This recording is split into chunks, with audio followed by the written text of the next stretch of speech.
Para entender el estallido de 1939, debemos retroceder a 1918.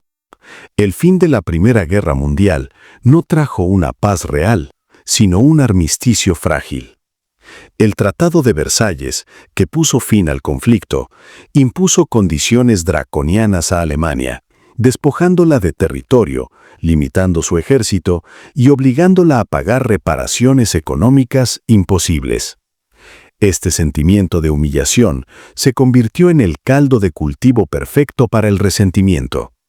Mientras tanto, la Gran Depresión de 1929 barrió las economías globales, dejando a millones en la miseria y abriendo la puerta a ideologías extremas que prometían soluciones rápidas y orgullo nacional.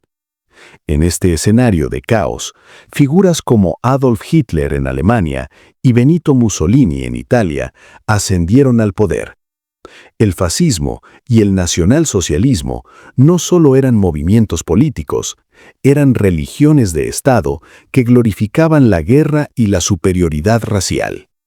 El mundo miraba con una mezcla de negación y miedo cómo Alemania rearmaba sus fábricas y cómo el Japón imperial buscaba expandir sus dominios en Asia, invadiendo Manchuria en 1931. El tablero de ajedrez estaba listo. Solo faltaba el primer movimiento que derribara todas las piezas. El relámpago, 1939-1940. El 1 de septiembre de 1939, el amanecer trajo consigo el sonido de los motores Panzer. Alemania invadió Polonia bajo el pretexto de un ataque falso. 2 días después, Gran Bretaña y Francia declararon la guerra a Alemania. Pero la ayuda no llegó a tiempo. Polonia fue aplastada por la Blitzkrieg, o Guerra Relámpago, una táctica revolucionaria que combinaba tanques, infantería motorizada y apoyo aéreo coordinado. Mientras el mundo observaba atónito, la Unión Soviética, bajo el pacto secreto Ribbentrop-Molotov, invadía Polonia desde el este. El país desapareció del mapa en cuestión de semanas. Tras un período de relativa calma, conocido como la Guerra de Broma, la maquinaria nazi se volvió hacia el oeste en la primavera de 1940.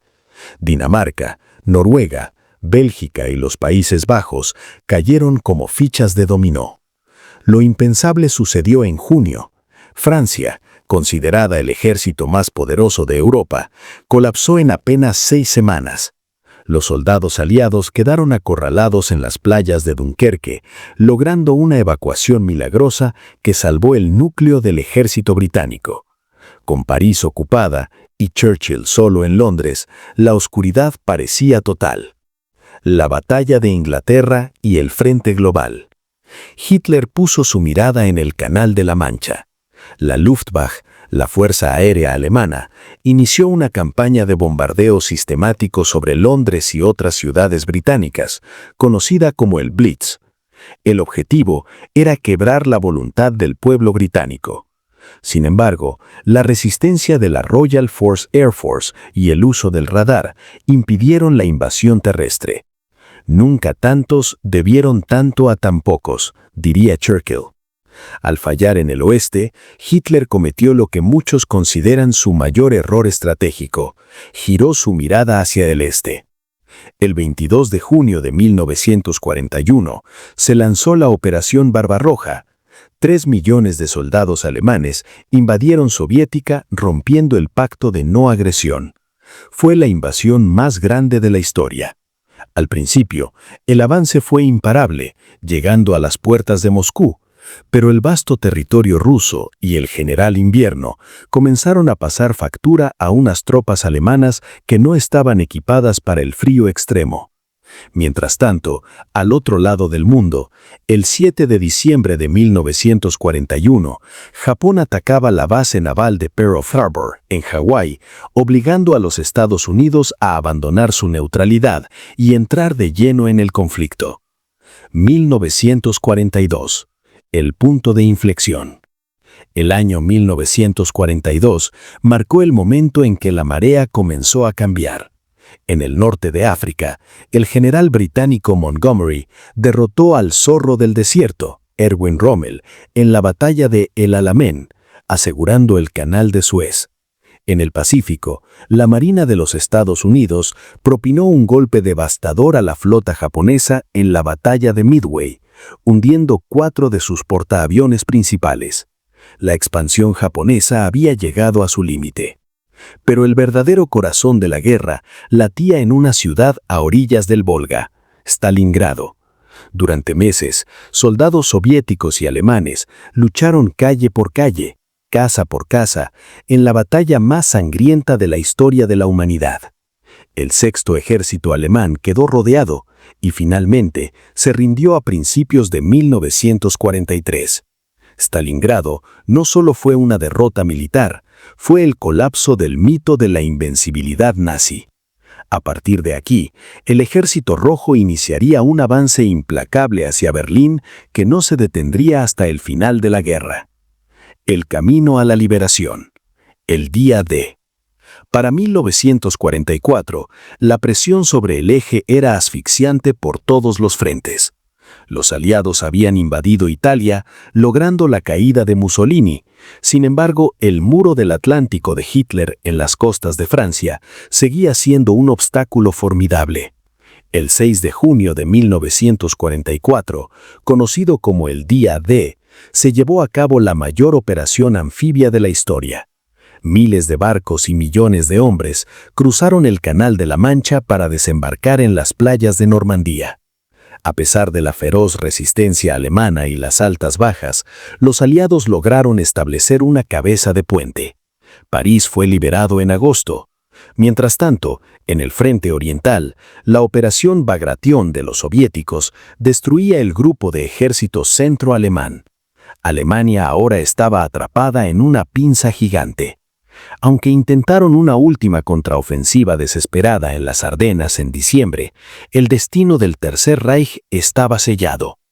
El horror revelado y el fin en Europa. A medida que las tropas aliadas y soviéticas entraban en territorio alemán, el mundo descubrió la magnitud total de la barbarie nazi. La liberación de campos como Auschwitz, Dachau y Treblinka reveló el Holocausto, el asesinato sistemático y burocratizado de 6 millones de judíos, así como de gitanos, disidentes políticos, prisioneros de guerra y personas con discapacidad. Esta mancha en la conciencia humana cambió para siempre la noción de justicia internacional. En abril de 1945, el Ejército Rojo entró en Berlín. Hitler, refugiado en su búnker bajo la Cancillería, se suicidó el 30 de abril. El 8 de mayo de 1945, Alemania firmó la rendición incondicional. La guerra en Europa había terminado, pero en el Pacífico, Japón se negaba a rendirse luchando con una tenacidad suicida en islas como Iwo Jima y Okinawa. Los planes de una invasión terrestre a Japón preveían millones de bajas adicionales. El amanecer atómico y el legado.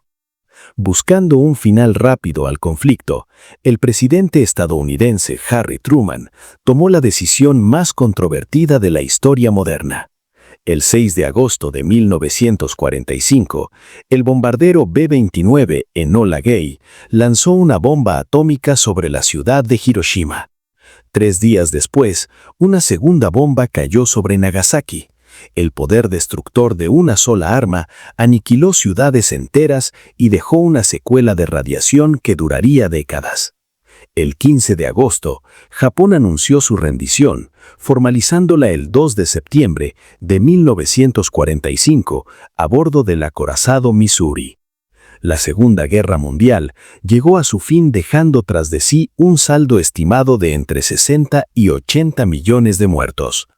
El mapa del mundo fue redibujado.